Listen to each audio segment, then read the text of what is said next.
Everyone, BCom part second year के company law के इस पेपर में आज हम एकल व्यक्ति कंपनी के निर्माण संबंधी प्रावधान provisions as to formation of one person company के बारे में बात करने वाले हैं कि एक वन पर्सन कंपनी को बनाने के लिए हमें कंपनीज एक्ट के किन किन प्रोविजंस को फॉलो करना जरूरी होता है, किस तरह से एक वन पर्सन कंपनी का इनकॉर्पोरेशन कराया जा सकता है, उसके बारे में बात करेंगे। तो इसमें सबसे पहला जो प्रोविजन रहेगा, इनकॉर्पोरेशन बाय वन मेंबर, एक सदस्य के द्वारा समामेलन। वेरी इंपॉर्टेंट पॉइंट, क्योंकि इसका नाम ही वन पर्सन कंपनी है, इसलिए इसका इनकॉर्पोरेशन सिर्फ और सिर्फ वन पर्सन यानी एक व्यक्ति के द्वारा ही करवाया जा सकता है।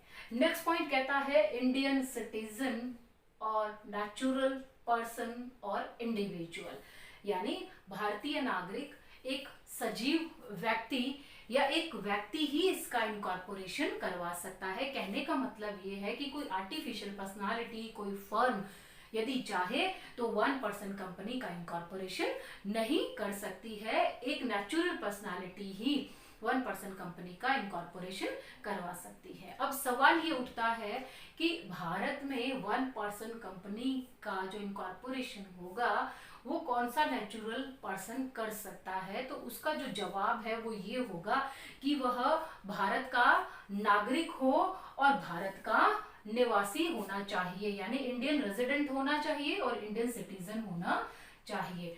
तो इंडियन रेजिडेंट हम किसे कहेंगे?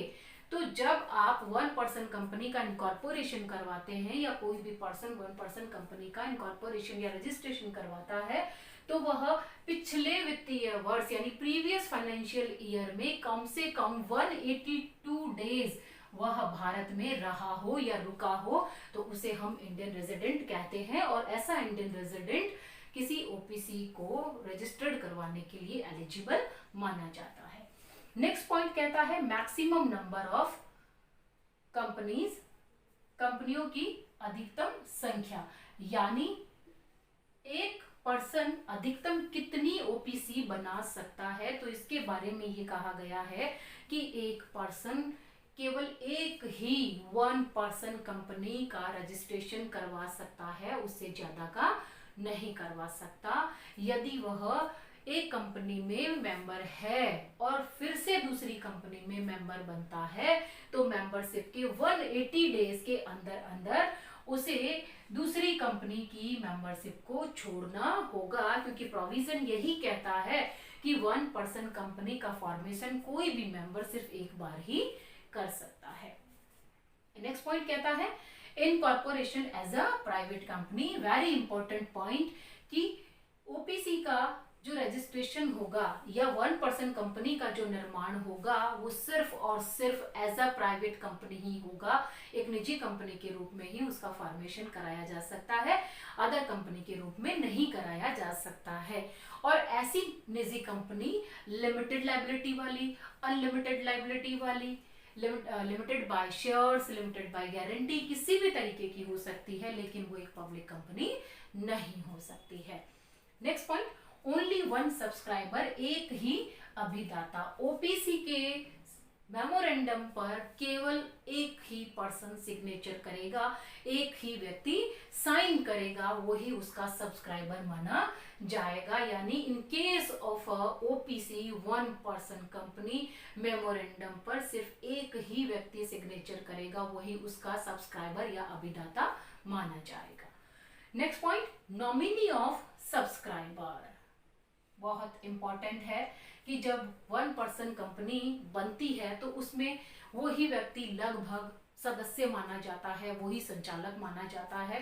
तो ओपीसी के रिगार्डिंग एक प्रोविजन और बनाया गया है कि जब एक पर्सन वन पर्सन कंपनी का रजिस्ट्रेशन करता है या उसका निर्माण करता है या उसे बनाता है, तो वह अपना नॉमिनी भी अपॉइंट करेगा। और इस नॉमिनी की अपॉइंटमेंट इसलिए जरूरी होती है कि जिस दिन मान लीजिए मेंबर की डेथ हो जाती है, वो पागल हो जाता है या वो डिस्क्वालीफाइड डिक्लेयर कर दिया जाता है, तो उस केस में वो नॉमिनी उस कंपनी का मेंबर बन जाता है। इसलिए सब्सक्राइबर किसी भी पर्सन को जिसे वो नॉमिनी बनाना चाहता है वह रिटन में उसकी कंसेंट लेगा और उसे नॉमिनी अपॉइंट करेगा। नेक्स्ट पॉइंट है नॉमिनेशन ओनली वन कंपनी। अभी अभी ऊपर वाले पॉइंट में मैंने आपको बताया कि सब्सक्राइबर एक नॉमिनी अपॉइंट करेगा, तो जिस तरह से वन पर्सन कंपनी का जो फॉर्मेशन है वह केवल एक कंपनी के लिए ही होगा, यानी एक व्यक्ति एक कंपनी का निर्माण ही कर सकता है, एक कंपनी ही बना सकता है, ठीक उसी तरह से नॉमिनी भी केवल एक कंपनी में ही रहेगा, वह किसी दूसरी कंपनी में नॉमिनी और सदस्य नहीं बन सकता है। यदि ऐसा हो गया है तो उसे 180 दिन के भीतर अपनी या 180 दिन के अंदर अंदर विद इन 180 डेज उसे अपनी मेंबरशिप को छोड़ना पड़ेगा या अपनी नॉमिनीशिप को छोड़ना पड़ेगा। कहने का मतलब ये कि चाहे नॉमिनी है चाहे वो सब्सक्राइबर है, सिर्फ एक ही कंपनी में रह सकता है, ज्यादा में नहीं रह सकता है। Next point membership by nominee and appointment of new nominee, that is very important. हमने ऊपर वाले पॉइंट में ये कहा कि सब्सक्राइबर नॉमिनी की अपॉइंटमेंट करेगा, और नॉमिनी की अपॉइंटमेंट इसलिए जरूरी है कि साहब यदि उस वन पर्सन को या उस मेंबर को कुछ हो जाता है तो वो नॉमिनी उसका मेंबर बन जाता है। तो जब ऐसी स्थितियां कंपनी में आती है कि जो मेंबर है उसकी डेथ हो गई, वो डिस्क्वालीफाई हो गया, अनसाउंड माइंडेड हो गया, तो उस केस में तुरंत ही वो नॉमिनी क्या बन जाएगा, मेंबर बन जाएगा। अब जब वो मेंबर बन गया है तो अब वो उस कंपनी का नॉमिनी नहीं रह सकता, तो इस केस में उसे खुद का नॉमिनी अपॉइंट करना पड़ेगा, और ऐसा नॉमिनेशन उसके मेंबर बनने के विद इन 15 डेज उसको पूरा करना जरूरी होगा।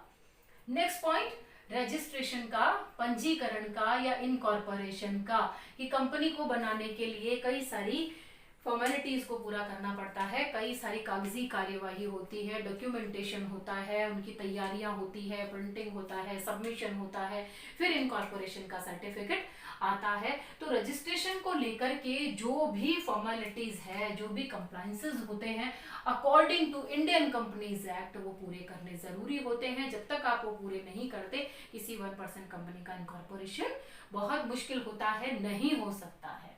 Next point addition of some words with the name of company, कुछ शब्दों को कंपनी के नाम के साथ जोड़ना जरूरी है।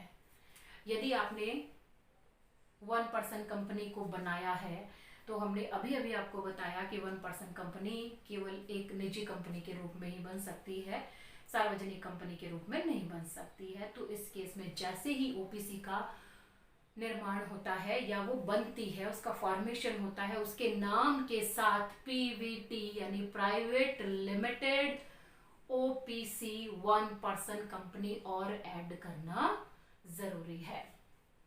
Next point directors. तो डायरेक्टर्स के बारे में तो हम कई बार चर्चा कर चुके हैं कि एक 1% कंपनी में कम से कम एक संचालक होना जरूरी है, और मैक्सिमम उसमें 15 डायरेक्टर्स हो सकते हैं, और यदि वो 15 से ज्यादा डायरेक्टर रखना चाहे तो उसे अपनी एजीएम में एक स्पेशल रिजोल्यूशन पास करना पड़ेगा, और स्पेशल रिजोल्यूशन पास करके वह अपनी जो डायरेक्टर की पोस्ट है, जो सीट्स है, उसको वो इंक्रीज कर सकता है, उसको बढ़ा सकता है।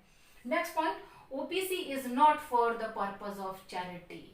ओपीसी का रजिस्ट्रेशन एक 1% कंपनी धर्मार्थ या धर्म के उद्देश्यों के लिए, धर्म के विकास विस्तार के लिए नहीं बनाई जा सकती है। यानी सेक्शन 8 के अंडर में जो नॉन प्रॉफिटेबल कंपनीज या चैरिटी कंपनी बनती है वो ओपीसी के रूप में नहीं बन सकती है। Last point non banking financial activities, जो ओपीसी का मेंबर है वो नॉन बैंकिंग फाइनेंशियल एक्टिविटीज, गैर बैंकिंग वित्तीय क्रियाएं नहीं करेगा, उस तरह का कोई काम वो नहीं करेगा, ये उसके प्रोविजन में लिखा गया है। तो ये सारे प्रोविजन हैं जो किसी एक 1% कंपनी को बनाने के लिए उसका सदस्य या उसका मेंबर करता है। जो इनकॉर्पोरेशन और maximum number of companies incorporation as a private company, nomination, membership by nominee directors, आदि से कंसर्निंग प्रोविजंस हैं जो मैंने आपके सामने रखे हैं। मैं उम्मीद करती हूँ आपको बहुत अच्छे से समझ में आया होगा। आज के लिए इतना ही। सबको धन्यवाद।